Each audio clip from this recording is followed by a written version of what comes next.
సామాన్యులుగా Shri Lakshmi agro forms మరియు projects లో invest చేయండి, రేపటి కోటీశ్వరులు కండి. ఏపీలో రాజకీయం మళ్లీ రంజుగా సాగనుంది. వచ్చే ఏడాది మార్చిలో జరిగే పట్టభద్రుల ఎన్నికలకు వేదికగా చేసుకుని అటు అధికార టీడీపీ కూటమి, ఇటు విపక్ష వైసీపీ కూడా తమ రాజకీయ జాతకాలను పరీక్షించుకోవాలని చూస్తున్నాయి. వైసీపీ అయితే మొత్తంగా అంతా పోగొట్టుకుంది.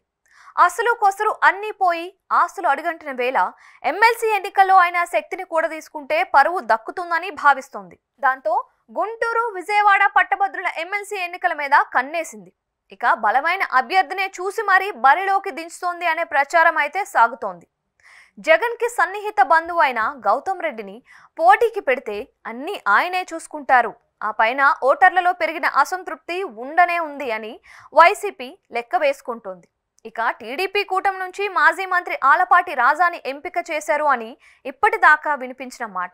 ఆయన అయితే గౌతమ్ రెడ్డితో పోటీ ఎంతో కొంత టఫ్ అవుతుందా అన్న ఆలోచనలో టీడీపీ కూటమి భావిస్తూ రెండవ ఆలోచన చేస్తోంది అని టాకు. అదెలా అంటే వంగవీటి రాధాకృష్ణ అని ప్రచారం సాగుతోంది. వంగవీటి రాధాకృష్ణకు గౌతమ్ రెడ్డికి ఇద్దరు వైసీపీలో ఉన్నప్పుడు వివాదం ఉంది.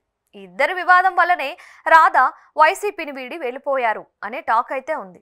ఇక వంగవీటిని దించడం వెనుక ఇదే ప్రధాన కారణం అని అంటున్నారు. పాత వివాదాన్ని రాజేస్తే ఆ ఊపులో సామాజిక రాజకీయ సమీకరణల్లో వంగవీటి రాధాకృష్ణ నెగ్గికొని సులువుగా ఎమ్మెల్సీ ఎన్నికల్లో గెలుచుకొని వస్తారు అని టీడీపీ అంచనా వేస్తోంది. మరోవైపు చూస్తే రాధా అయితే జనసేన కూడా 100% సహకరిస్తుంది అని భావిస్తున్నారు. ఇక రాధా కనుక ఎమ్మెల్సీగా గెలిచి వస్తే ఆయన కోసం కేబినెట్ బెర్త్ ని కూడా రెడీ చేసి పెట్టినట్లుగా వార్తలు వస్తున్నాయి. రాధాకృష్ణ ఘనమైన రాజకీయ చరిత్ర కలిగిన వారు, వంగవీటి రంగా వారసుడు కూడా. అయినా ఆయన జీవితంలో ఒకేసారి గెలిచారు. 2004 తరువాత ఆయన్ను గెలుపు పిలుపు వరించలేదు.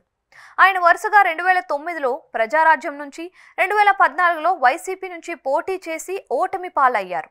2019లో వైసీపీ నుంచి టీడీపీలోకి వచ్చిన టికెట్ దక్కలేదు. 2024లోనూ సేమ్ సీన్ రిపీట్ అయింది.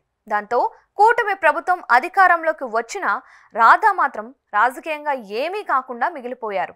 అయితే రాధాను ఎమ్మెల్సీగా గెలిపించుకొని మంత్రిని చేయాలని చూస్తున్నారు అని వినిపిస్తోంది.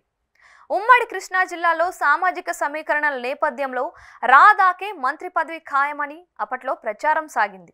మరి అది నెరవేరాలి అంటే రాధాను ఎమ్మెల్సీగా నిలబెట్టాలి, గెలిపించుకోవాలి కూడా. మొత్తానికి రాధా అనుచరులు, అభిమానులు ఆశిస్తున్నట్లుగా ఆయనకు టీడీపీ అధినాయకత్వం లిఫ్ట్ ఇస్తుందా అన్నది కూడా చర్చగా ఉంది.